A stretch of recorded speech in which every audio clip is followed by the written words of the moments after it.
But opportunities for international glory were few and far between, and in the final of Euro 2000, another slipped away. Once again, France were the victors, this time courtesy of David Trezeguet's golden goal. I think maybe that team was a little weaker than before. We'd given everything we could give. We had to accept the result, even if it wasn't the right one. Sadly for Maldini, such a result remained forever elusive. In 2002, the World Cup in Japan and Korea proved to be his international swan song, and not a happy one, as once again Italy was struck by the curse of the golden goal against the hosts, South Korea. That was horrible. A horrible exit. A ridiculous game. It was just a really bad memory there. In part because of the atmosphere out there in the Far East. It was totally different to what we were used to from the football fans, in the way they supported teams and so on.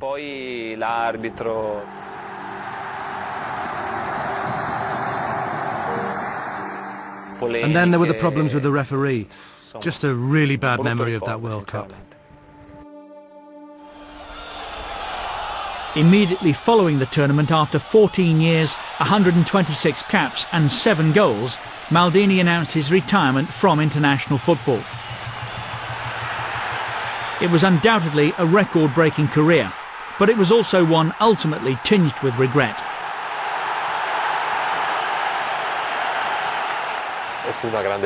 It was a great disappointment for him.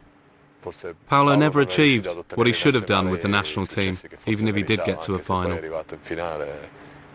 In all the World Cups I played in, Italy have always been one of the main contenders. But there is such a small difference between winning and losing. At international level, I think Paolo has been one of the all-time greats.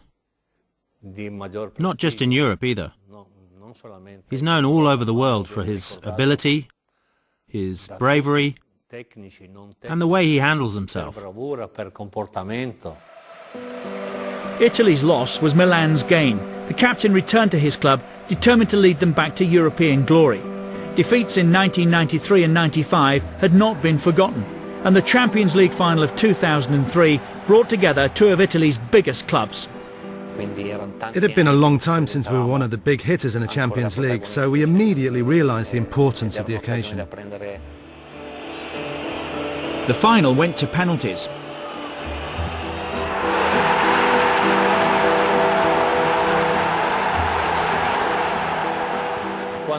When Paolo lifted the European Cup, just incredible.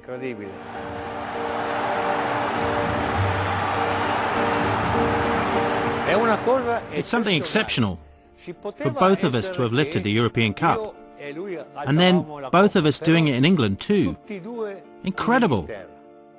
One of us in Manchester and the other myself at Wembley. Just incredible. These are emotions that the good Lord gives us only occasionally, that go beyond football.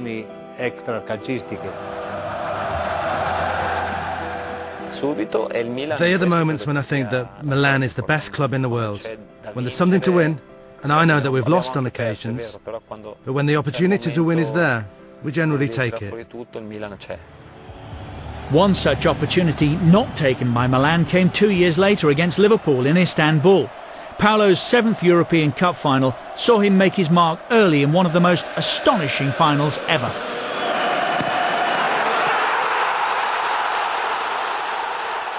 My first memory is my goal, which I got after only 40-odd seconds, which is something personal to me. And then the fact that we played such a superb game. If it was decided on points, then we'd have won easily.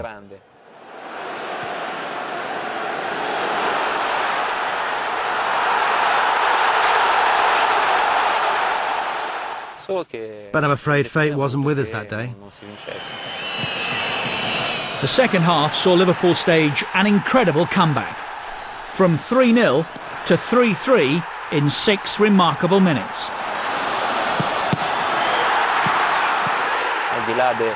Apart from that short period in the second half, when they scored 3 goals, Milan were much the better team, physically and tactically.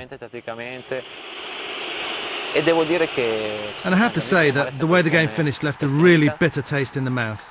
But as a team, we couldn't say anything, as we played the near-perfect game. 2 years later, in Athens, Milan were out for revenge. Destiny can give you some bitter surprises as well as some good ones. We had everything to lose against Liverpool, as they'd already beaten us once. If they'd beaten us again, then they really would have killed us off. But we drew on all our strength to beat them. A 2-1 win brought Paolo his 5th European Cup.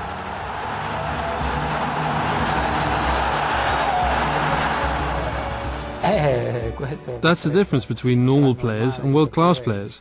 Paolo Maldini managed to win the Champions League at nearly 39 years old, because he is an incredible athlete and an exemplary professional.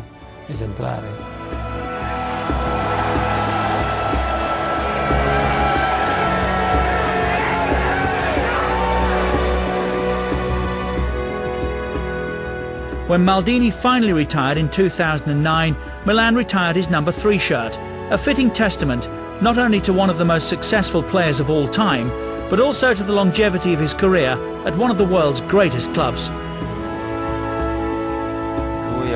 He flies the flag for his club like very few captains can. So for all the players who come here, even Ronaldinho, one of the last big names to sign, they all want to see Maldini. Because when you think of Milan, you think of Maldini. It's a fact that Paolo has never once thought of moving to another team. Never. It's part of my life. I started playing here when I was 10, and I'm still here at 40. Most of my life has been spent here at Milan. Apart from that, there's also my father's history here that binds me even more to the club. So it's definitely a huge part of my life.